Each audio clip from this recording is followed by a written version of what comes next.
अस्सलाम वालेकुम नाजरीन, आप देख रहे हैं नया पाकिस्तान और मैं हूं शहजाद इकबाल। पार्लिमानी और कानूनी महाज पर एक के बाद एक शिकस्त के बाद पाकिस्तान तहरीक इंसाफ की मुश्किलात बढ़ती जा रही हैं।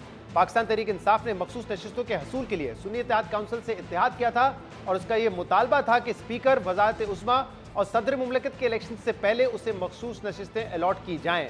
मगर अब मखसूस नशिस्तें मिलना तो दूर, जो जीती हुई नशिस्तें थी वो भी सुन्नी इत्तेहाद काउंसिल के हाथों से निकल रही हैं।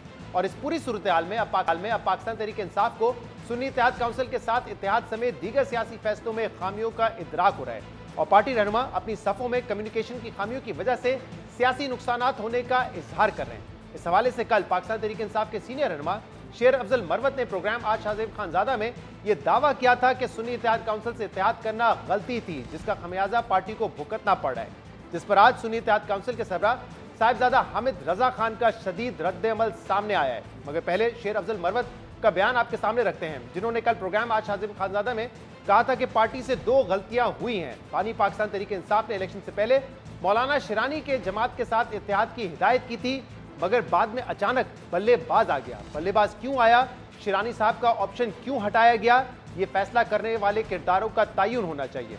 जबकि इलेक्शन के बाद सुन्नी इत्तेहाद काउंसिल से इत्तेहाद कर लिया गया। अगर वो गलत फैसला नहीं किया जाता तो पाकिस्तान तहरीक इंसाफ इंतखाबी निशान से महरूम नहीं होती। बड़ी गलती तब हुई जब खान साहब ने हमें हिदायत की कि शिरानी साहब की पार्टी के साथ जो हैं आप अलाइंस करें। कई मीटिंग्स की शिरानी साहब की क़ियादत के साथ, हमने जाके मीडिया में प्रेस कॉन्फ्रेंस की और बता दिया कि हमारी इनसे अलाइंस हो गई है। 3-4 दिन के बाद शिरानी साहब की पार्टी का पता खट गया और बल्लेबाज जो है वो सामने आ गया। बल्लेबाज को कौन लाया, बल्लेबाज क्यों आया और शिरानी साहब को क्यों उठाया गया, ये अभी तक एक सवालिया निशान है। अगर वो गलत फैसला न किया जाता तो ना हम निशान से महरूम रहते, बेशक भला ना होता, लेकिन शिरानी साहब की पार्टी के निशान पे हम इलेक्शन लड़ते। जब वादतुल मुस्लिमीन के साथ शमूलियत का फैसला हुआ, वादतुल मुस्लिमीन के साथ शमूलियत में वाहिद जो मकसद पिन्हा था वो अपनी रिजर्व सीटें बचाना थी, लेकिन इसको फिर कवाराना इसी थ्रेट की वजह से जो है ये फैसला हुआ कि जी हम सुन्नी इत्तेहाद कौंसिल में शमूलियत करते हैं। ये दो गलत फैसले हैं और इनकी जिम्मेदारान का तयन होना चाहिए। ये गलतियों का खमियाजा हम भुगत रहे हैं। आज खान साहब ने खुद इस पे इंतहाई अफसोस का इजहार किया। शेर अफजल मरवत के इस बयान पर साहिबजादा हामिद रजा ने कुछ देर पहले अपने सोशल मीडिया अकाउंट पर बयान जारी किया है, जिसमें उन्होंने पाकिस्तान तहरीक इंसाफ रहनुमाओं को तनबीह करते हुए कहा है कि पाकिस्तान तहरीक इंसाफ के दोस्त अपने मामला घर में ही हल करें। तो सुन्नी इत्तेहाद काउंसिल से इत्तेहाद का फैसला बानी पाकिस्तान तहरीक इंसाफ ने किया था, मेरी तरफ से कोई दरख्वास्त नहीं गई थी। इंतखाबी निशान से लेकर मखसूस नशिस्तों तक मेरे पास बताने को वो कुछ है कि अगर मैंने भी टॉक शोज में बैठकर कुछ बोल दिया तो कई लोग शक्ल दिखाने के काबिल नहीं रहेंगे। मैं फजूल की मीडिया पब्लिसिटी के लिए इमरान खान का बुरा नहीं सोच सकता, सिर्फ इसीलिए खामोश हूं। हिदायत लेकर फूट मत डलवाएं। साहबजादा हामिद रजा सख्त रद्द-ए-अमल दे रहे हैं। जबकि अब अहम बात यह है कि शेर अफजल मरवत ने कल यह भी कहा था कि मसलकी बुनियादों पर धमकियों की वजह से मजलिस वाहिदत मुस्लिमीन से इत्तेहाद नहीं हो सका। लेकिन अहम बात यह कि इलेक्शन के 2 रोज बाद जियो न्यूज़ की इलेक्शन ट्रांसमिशन में जब हमने पार्टी तर्जमान रऊफ हसन से एमडब्ल्यूएम से इत्तेहाद ना करने की वजह पूछी थी, तो उन्होंने बताया था कि क्योंकि एमडब्ल्यूएम ने किसी खातून उम्मीदवार को फील्ड ही नहीं किया था, इसलिए उन्हें खवातीन की मखसूस नशिस्तें भी नहीं मिल सकती, इसलिए उनके साथ इत्तेहाद नहीं हो सकेगा। आप एमडब्ल्यूएम में शामिल हो जाए, क्योंकि आज गौहर साहब ने कहा उनकी नशिस्त हमारी उनकी है, तो एमडब्ल्यूएम ने भी कोई लिस्ट पहले से तो नहीं दी होगी इलेक्शन कमीशन को कि 15-20 लोग हैं जो शामिल होंगे, तो टेक्निकली क्या फिर भी रिजर्व सीट आपको मिल सकती है? जो आपने एक पार्टी का नाम लिया है, अगर हम उस पार्टी के साथ आगे बढ़े तो चूंकि उन्होंने कोई अपना फीमेल कैंडिडेट जो है वो नहीं फील्ड किया था, इसलिए उनका right to claim their quota of seats from the reserve seats वो नहीं बनता। तो और भी मसाइल हैं, इसीलिए हमने फैसला किया है कि हम अपनी पार्टी का केस लेके आगे बढ़ेंगे। रऊफ हसन ने मजलिस वाहिदत मुस्लिमीन से इत्तेहाद ना करने की तकनीकी वजह बताई थी, मगर शेर अफजल मरवत मसलकी इख्तिलाफात को इसकी वजह करार दे रहे हैं। इसी तरह पाकिस्तान तहरीक इंसाफ के एक और रहनुमा आतिफ खान ने भी कल बानी पाकिस्तान तहरीक इंसाफ के जेल में होने की वजह से पार्टी में फैसला साजी के फुकदान का इजहार किया। आतिफ खान ने कहा कि जिस तरह फैसले होने चाहिए थे उस तरह नहीं हुए। सुप्रीम कोर्ट के फैसले के बाद इंट्रा पार्टी इलेक्शन करवा लेने चाहिए थे। पार्टी के वकला के आपस में इख्तिलाफात हैं। आतिफ खान भी पार्टी की सफों में इख्तलाफात और फैसला साजी में खामियों की निशानदेही करें, जिसकी वजह से पार्टी को पहले इंतखाबी निशान से हाथ धोना पड़ा, फिर किसी दूसरी जमात से इत्तेहाद पर पार्टी की तरजीहात मुसलसल बदलती रही और अब सुन्नी इत्तेहाद काउंसिल से इत्तेहाद के बावजूद पाकिस्तान तहरीक इंसाफ मखसूस नशिस्तों से महरूम हो गई है, जिसकी वजह से अब अगले माह सेनेट इंतखाबात में भी पाकिस्तान तहरीक इंसाफ कई नशिस्तों से महरूम हो जाएगी। बहरहाल पाकिस्तान तहरीक इंसाफ ने मखसूस नशिस्तों से मुतल्लिक पेशावर हाई कोर्ट के फैसले के खिलाफ सुप्रीम कोर्ट जाने का ऐलान किया है, जबकि इसी दौरान पाकिस्तान तहरीक इंसाफ मुख्तलिफ हलकों में रिकाउंटिंग के नतीजे में अब तक गुजरावाला, फैसलाबाद और लोधरा की कौमी असम्बलियों की सीटों से महरूम हो चुकी है। इसके अलावा हुकूमत ने आज एक बार फिर पाकिस्तान तहरीक इंसाफ पर मुल्क के माशी मफादात से खेलने का इल्जाम लगाया है, क्योंकि अमेरिका में पाकिस्तान तहरीक इंसाफ की जानिब से IMF और वर्ल्ड बैंक के दफातर के बाहर एहतजाजी मुजाहरा किया गया जिसमें बानी पाकिस्तान तहरीक इंसाफ के करीबी साथी शहबाज गिल भी शरीक थे, जबकि इस मुजाहरे में शामिल अफराद ने IMF से पाकिस्तान को कर्ज देने से पहले कड़ी शराइत आयद करने का मुतालबा करते हुए किस का इजरा इलेक्शन नताइज की तहकीकात से जोड़ने का मुतालबा किया है। इन मामलों पर पाकिस्तान तहरीक इंसाफ का मौक़िफ़ लेंगे, मगर पहले पाकिस्तान तहरीक इंसाफ की मखसूस नशिस्तों से महरूमी और दोबारा गिनती में जीती हुई सीटें हारने के मामले पर सियासी तजिया हासिल करते हैं। और उसके लिए हमें ज्वाइन किया है सीनियर सहाफ़ी और तजियाकार मोहम्मद मालिक साहब ने। मालिक साहब, बहुत बहुत शुक्रिया वक्त देने के लिए। दो ऐसी इतलात हैं जो आप अपने प्रोग्राम के जरिए दे चुके हैं। एक तो मुझे याद है 2-3 हफ्ते पहले मैं आपके शो पे था तो आपने ये कहा था कि 10 नशिस्तें ऐसी होंगी जिसमें तहरीक इंसाफ रिकाउंट में हारेगी और उसका फायदा नून लीग को होगा। उस वक्त 2 के नतीजे आए थे और अब नून लीग क्लेम कर रही है कि 10 नतीजे हमारे फेवर में आ चुके हैं। दूसरा ये भी आपने खबर दी थी और चंद और ऐसे सहाफ़ी जिन्होंने खबर दी थी कि 4 हल्के ऐसे खुलेंगे जिसका नुकसान नून लीग को होगा, उसका फायदा पाकिस्तान तहरीक इंसाफ को होगा और उसमें एक हल्का नवाज शरीफ का NA 130 भी है।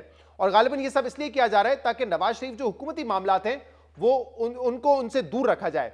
लेकिन बताइएगा कि ये दोनों पैरेलल कैसे हो सकता है कि एक तरफ नून लीग को सीटें जितवाई जा रही हो और दूसरी तरफ नून लीग को सीटें हरवाई जा रही हो जिसमें नवाज शरीफ की सीट भी हो। देखिए शहजाद, एक है मुस्लिम लीग का पावर में होना और एक है नवाज शरीफ साहब का डायरेक्टली पावर में होना। अगर आप हल्के के नताइज भी देखें तो आप देखेंगे जो नवाज शरीफ साहब के लॉयस्ट लिस्ट हैं, बहुत से इलेक्शन हार गए। तलाल चौधरी हार गए, अपने राना सनाउल्लाह हार गए, इसी तरह आप नाम लेना शुरू हो जाएं, अपने ख्वाजा साद रफीक हार गए। आप जरा की बंदे देखी जाएं तो आपको नजर आएगा कि बहुत सी क्रॉप जो बिल्कुल मियाँ साहब की थी वो फारिग हो गई। और इन अ वे आप ये कह सकते हैं इनडायरेक्टली, मैं उस तरह नहीं कहूँगा बिकॉज मेरा वो एंगल नहीं हो सकता, लेकिन इन अ वे न्यून में से शीन तो निकल आई ना सामने। अब जो था कांजू साहब, उनका भी हल्का हो गया, 2-3 और निकल आए। ये और बात है वहाँ स्टे हुए में, तो वो सीट्स हम देख रहे हैं कि वो निकल रही हैं सीट्स उनके हाथ से, 10 इनको दी जा रही हैं। PMLN को मजबूत करना और इस वक्त नवाज शरीफ साहब को मजबूत करना सुनने में अजीब लगता है, लेकिन ये 2 डिफरेंट चीजें हैं। और आपने जावेद लतीफ साहब का भी क्लिप सुना होगा एक इंटरव्यू में, जहां उन्होंने कहा कि जी मैंने कहा उनसे कि मेरा हल्का खोल दें, एक और हल्का रिकाउंट करवा दें, तो मुझे आगे से जवाब मिला कि भाई फिर 130 भी खोलना पड़ेगा। 130 की तलवार इस वक्त लटकी हुई है और आप देखिएगा कि रिकाउंट होगा अल्टीमेटली इसके अंदर और ऑन चौधरी वाले हल्के में भी, और ये दोनों का रिजल्ट जो बताया जा रहा है वो उलट जाएगा।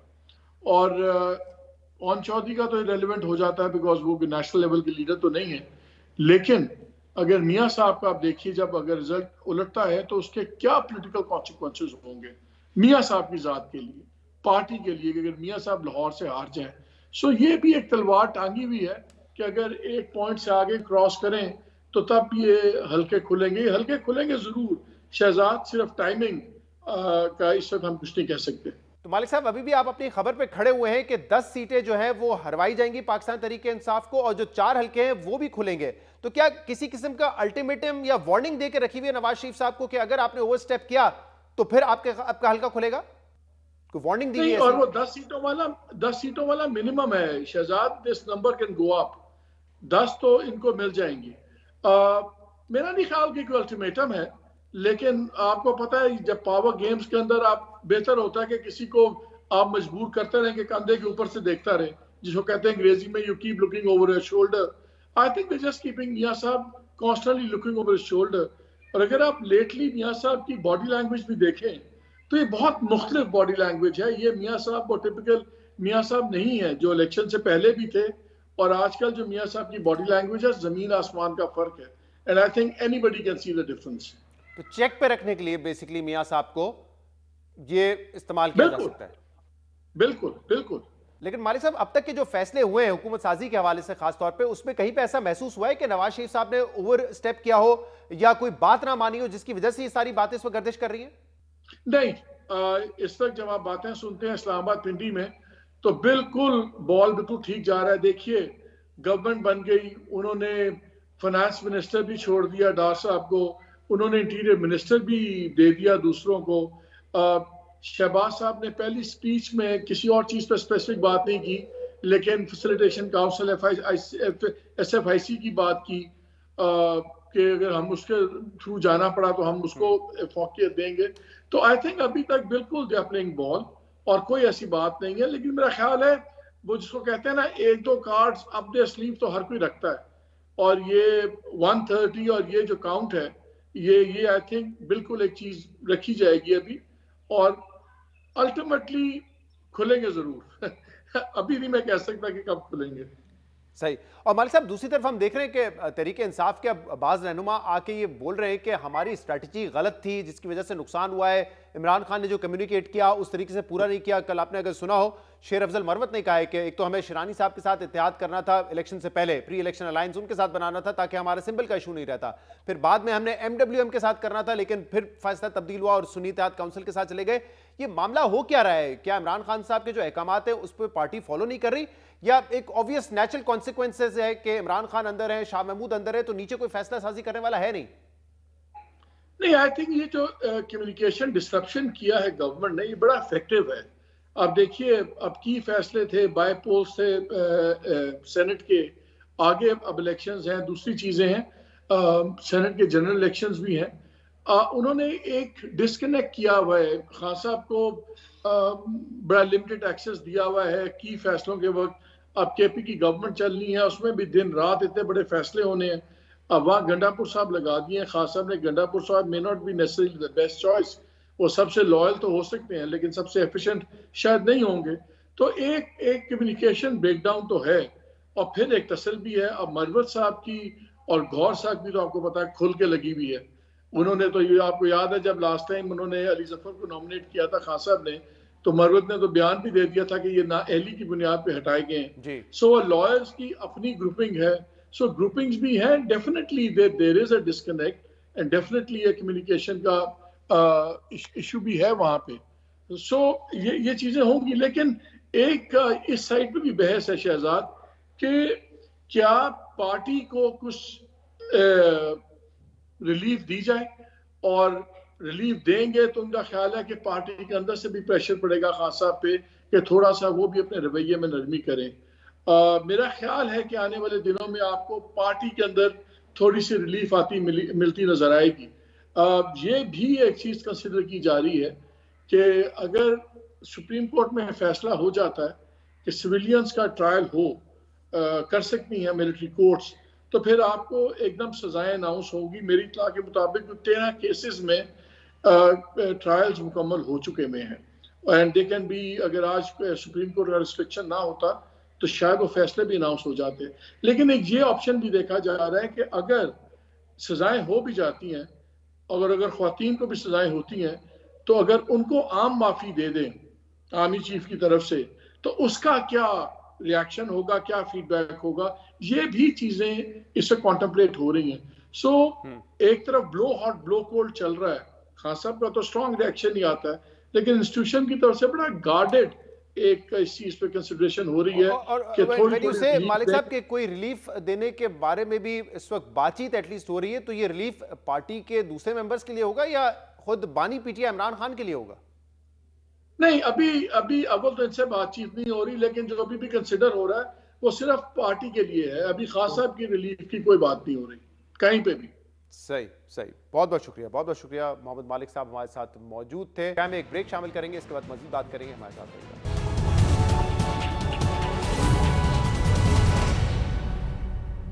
वेलकम बैक नाज़रीन। कल पेशावर हाई कोर्ट ने सुन्नी इत्तेहाद काउंसिल की जो वुमेन रिजर्व सीट के हवाले से दरख्वास्त थी उसको मुस्तरद कर दिया है। ये 5 मेंबर बेंच का फैसला था और अली जफर साहब ने ये केस प्लीड किया था। इस वक्त पाकिस्तान तहरीक इंसाफ के सेनेटर बैरिस्टर अली जफर साहब हमारे साथ मौजूद भी हैं। बहुत बहुत शुक्रिया अली जफर साहब, आपने हमें ज्वाइन किया। कल पेशावर हाई कोर्ट का फैसला आया और कल ही हमने देखा कि शाहजेब खानजादा साहब के प्रोग्राम में शेर अफजल मरवत साहब ने, जो पीटीआई के रहनुमा हैं, उन्होंने ये कहा है कि पीटीआई से भी गलतियां हुई हैं। यानी कि एक तो उन्होंने कहा कि इलेक्शन से पहले हमें इत्तेहाद करना था इमरान खान की हिदायत के मुताबिक शिरानी ग्रुप के साथ, लेकिन फिर अचानक से बल्लेबाज सामने आ गया और वो सारा मामला हमने देखा कि क्या हुआ कि बल्लेबाज के जो रहनुमा थे वही पीछे हट गए। इसके बाद वो ये भी कहते हैं कि दूसरी गलती तहरीक इंसाफ से ये हुई है कि हमने एमडब्ल्यूएम के साथ इत्तेहाद करना था, मुज़ाकरात हो चुके थे, लेकिन आखिर वक्त पे फिर ये फैसला किया गया कि इत्तेहाद सुन्नी इत्तेहाद काउंसिल से होगा, जिसका नुकसान तहरीक इंसाफ को हुआ है, पहले ईसीपी के फैसले के जरिए और फिर पेशावर हाईकोर्ट के फैसले के जरिए। आपकी क्या राय है इस पे? देखिए, मरवत साहब दुरुस्त फरमा रहे हैं, वो सच बोल रहे हैं। बात तो ऐसी ही है कि पहले फैसला यही था कि हम शिरानी ग्रुप के साथ, शिरानी की पार्टी के साथ हम इत्तेहाद करेंगे, क्योंकि हमें रिजर्व सीट्स चाहिए थी और उनके पास सब कुछ था। उनके पास उन्होंने इलेक्शन में कंटेस्ट भी किया था और उन्होंने लिस्ट भी दी हुई थी अपनी रिजर्व सीट्स की, लेकिन फिर फैसला उसके बाद वो नहीं हो सका। जब फाइनल मुज़ाकरात मेरा ख्याल है, तो फिर नेक्स्ट चॉइस जो थी वो एमडब्ल्यूएम की थी, क्योंकि उनके पास भी, उन्होंने भी कंटेस्ट किया था इलेक्शन और उनका भी पार्लियामेंट में एक मेंबर था। तो ये फैसला हो गया था, लेकिन फिर आखिरी मिनट पे तब्दील हो गया और वो सुन्नी इत्तेहाद काउंसिल के पास हो गया। और मेरा ख्याल है ये शायद उस वजह बनी जिस वजह से इलेक्शन कमीशन ऑफ पाकिस्तान ने भी और पेशावर हाई कोर्ट ने भी ये फैसला किया कि चूंकि सुन्नी इत्तेहाद ने इलेक्शन नहीं लड़ा था और ना ही उन्होंने, उनका कोई इलेक्ट हुआ था, ना ही उन्होंने लिस्ट दी थी रिजर्व सीट्स की, इसलिए उनकी इंटाइटलमेंट नहीं है कि उनको रिजर्व सीट्स मिले। तो ये मेरा ख्याल है गलत फैसला था।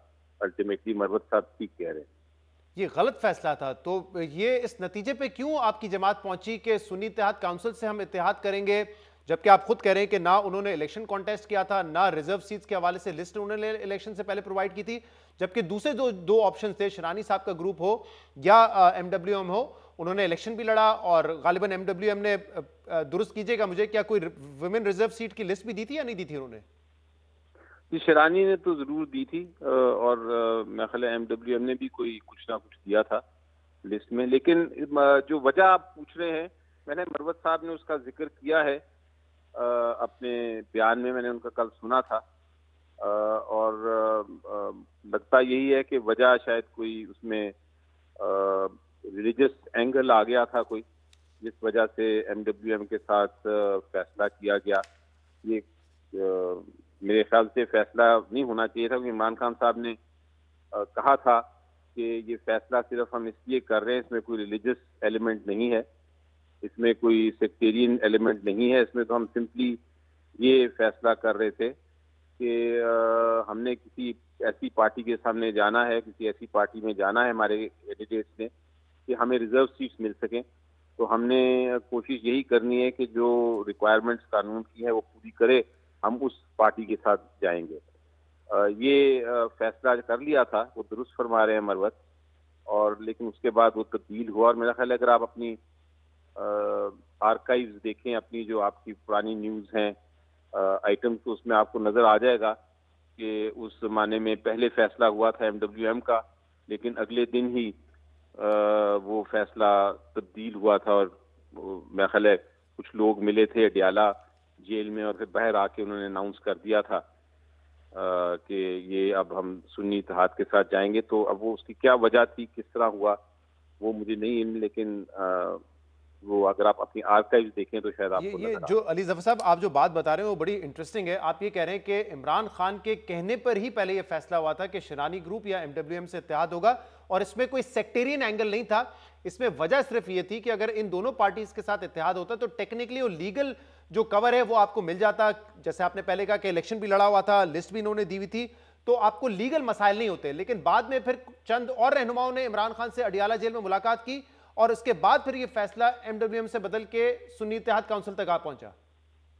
जी, लेकिन ये जो फैसला था ये कैसे हुआ, किसने किया, ये मरवत साहब को पता होगा या बाकी लोगों को पता होगा कि कैसे हुआ। आपने अभी कहा अली जफर साहब कि आर्काइव निकाल के देख लें तो अंदाजा हो जाएगा। फिलहाल तो आर्काइव में नहीं निकाल सकता, लेकिन आपको भी इसका मतलब अंदाजा है कि कौन रहनुमा जाके मिले थे जिसके बाद ये प्लान बदला? जी, मुझे पता है कि अनाउंस कहाँ हुआ था वो मैंने सुना था, लेकिन जब मैंने इमरान खान साहब से पूछा था उसके बारे में तो उन्होंने कहा था कि मैंने नहीं चेंज की थी कभी फैसला। मैंने तो बता दिया था उन्होंने बड़ा वाज़े तौर पे कि हमने ये चूंकि एक अम्ब्रेला है तो जो भी कानूनी उसमें बेस्ट ऑप्शन है वो कानून के मुताबिक देखी जाए। तो ये उस मीटिंग में मैं भी था जिसमें ये फैसला किया था कि हमने ये बेस्ट ऑप्शन देखनी है। तो लेकिन आप कह रहे हैं कि इमरान खान साहब ने कभी अपना फैसला बदला ही नहीं था, वो फिर भी इस बात पर मुत्तफिक थे कि एमडब्ल्यूएम के साथ इत्तेहाद करें? जी, ये यही मुझे इल्म है। तो फिर बाहर कोई उनसे मुलाकात करके आके अपने तौर पे भी अनाउंस कर देता है कि नहीं हम सुन्नी इत्तेहाद काउंसिल के साथ करेंगे या किसी और जमात के साथ करेंगे? मेरा ख्याल है ये अब यही सारी गलती थी हमारी कि वो मिसकम्युनिकेशन कहाँ से हुई, कैसे हुई। लेकिन वो अल्टीमेटली जब फैसला हो गया और वो ज्वाइन किया गया फाइनली, तो वो फैसला हाइंडसाइट में नजर आता है कि वो फैसला दुरुस्त नहीं था। और कल शेर मरवत साहब ने कहा है कि हमें देखने की जरूरत है कि वो कौन से किरदार थे जिन्होंने इस फैसले को तब्दील किया। तो क्या इस हवाले से कल कोर कमेटी में आप लोगों ने कोई डिस्कशन की? क्योंकि कुछ चीज़ों पे इख्तलाफात राय की खबरें सामने आई हैं। आतिफ खान साहब ने कल एक प्रोग्राम में जाके कहा है कि बिल्कुल कुछ इशूज ऐसे थे जिसमें वकला भी आपस में एक दूसरे से अग्री नहीं कर रहे थे। तो क्या इस बात पर आप लोगों ने अग्री किया है कि तयन होना चाहिए उन किरदारों का?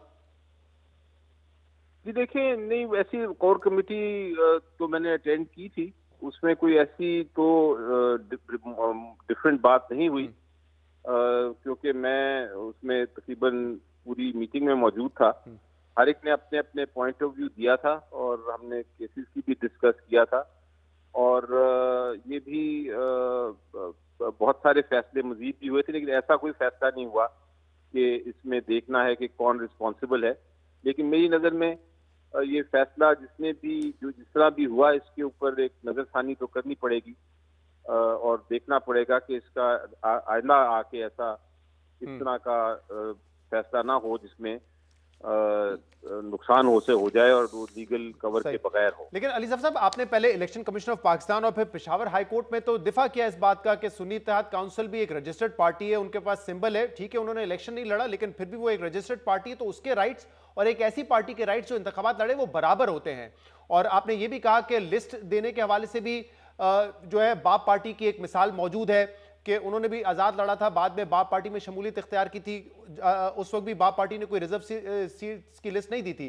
तो फिर आप कैसे दिफा कर रहे थे, किन बुनियादों पे कर रहे थे? देखिए, आपकी कानूनी बहस तो अपनी जगह रहती है।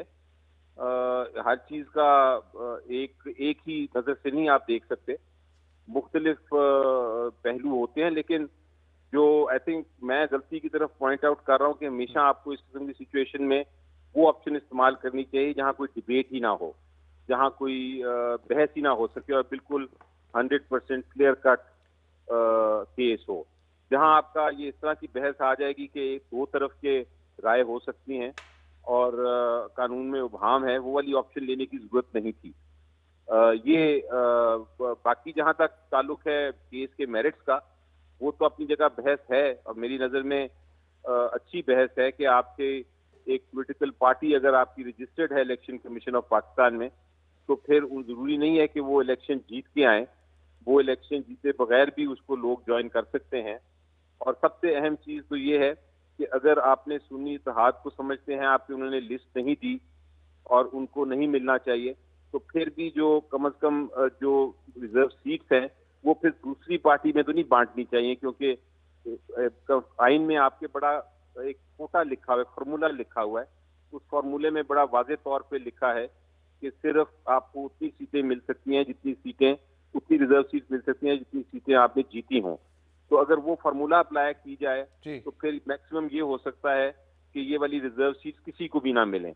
लेकिन इस केस के दो पहलू थे। सही है। एक पहलू तो ये है कि सुन्नी इत्तेहाद को मिलना चाहिए कि नहीं, और दूसरा पहलू ये था कि क्या वो अगर सुन्नी इत्तेहाद को नहीं मिलती रिजर्व सीटें तो फिर क्या वो दूसरी पार्टी को मिल सकती हैं कि नहीं? अब सुप्रीम कोर्ट में चलें, ये जो दूसरा वाला मामला है कि दूसरी पार्टीज को ये नशिस्तें नहीं मिलनी चाहिए, वो तो आप चैलेंज करेंगे, लेकिन जब आप लोग खुद एतराफ कर रहे हैं कि हमने कुछ कमजोरियां छोड़ी या कुछ ऐसे मामला छोड़े जिस पर एटलीस्ट बहस हो सकती थी, हमने अपने आप को फुली सिक्योर नहीं किया, तो फिर सुप्रीम कोर्ट में किस बुनियाद पर लेके जाएंगे अपने इस मुतालबे को आप?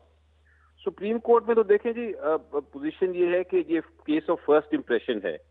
ये केस ऐसा नहीं है कि इसमें पहले फैसले हुए हों, ये तो तशरीह है आइन की भी और जो इलेक्शन एक्ट की 104 सेक्शन है उसकी भी। तो वो ये तशरीह की जब बात आती है तो फिर आपके 2 या 3 या 4 व्यूज भी हो सकते हैं। तो हम सुप्रीम कोर्ट के पास जरूर जाएंगे, क्योंकि सुप्रीम कोर्ट ने एक फाइनल फैसला तो करना है अल्टीमेटली कि कौन सी तशरीह दुरुस्त है। क्या जो हम कह रहे हैं, जो सुन्नी इत्तेहाद कह रहा है, वो तशरीह दुरुस्त है, या जो इलेक्शन कमीशन और पेशावर हाई कोर्ट ने तशरीह की है वो दुरुस्त है। तो ये इस हद तक तो हमें जाने की मेरा ख्याल है गुंजाइश जरूर है।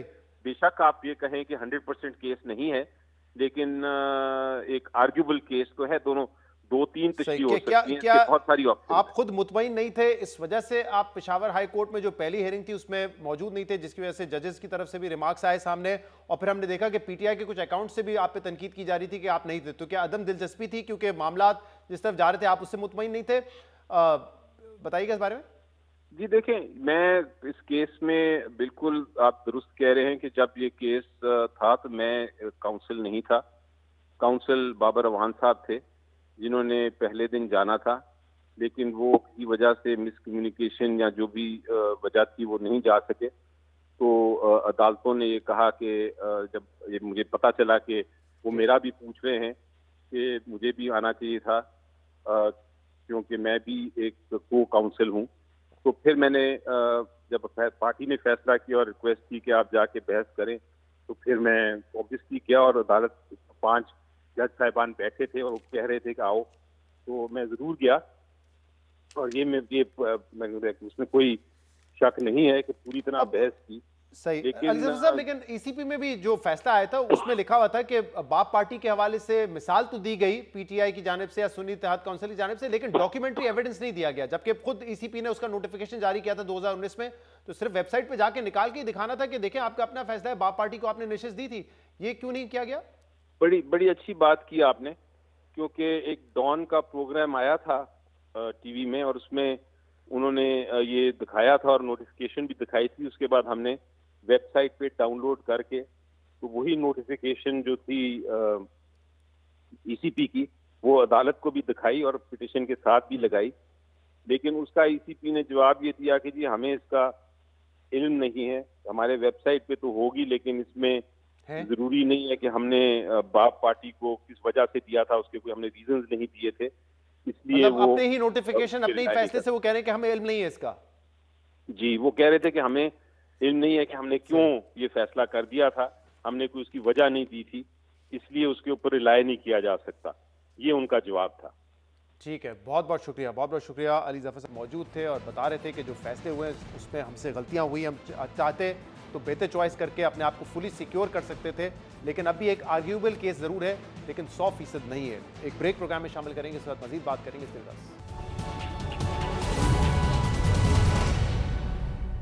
वेलकम बैक नाज़रीन। इस वक्त हुकूमत के सामने सबसे बड़ा चैलेंज मईशत बहाली का है और इसके लिए IMF प्रोग्राम ज़रूरी है। इस वक्त भी स्टाफ लेवल मुज़ाकरात IMF और पाकिस्तानी हुकाम के दरमियान जारी है। ये $3 बिलियन का स्टैंड बाय अरेंजमेंट है और उसकी आखिरी किस्त पाकिस्तान को $1.1 बिलियन की अप्रैल में मिल सकती है अगर स्टाफ लेवल मुज़ाकरात कामयाब होते हैं। इसके बाद IMF बोर्ड मीटिंग अप्रूव कर देता है। इस वक्त जो मुज़ाकरात है वो कहाँ तक पहुँचे इस पर हम बात करेंगे, जिसके लिए हमें ज्वाइन किया है द न्यूज़ के सीनियर रिपोर्टर मेहताब हैदर ने। मेहताब साहब बहुत बहुत शुक्रिया वक्त देने के लिए।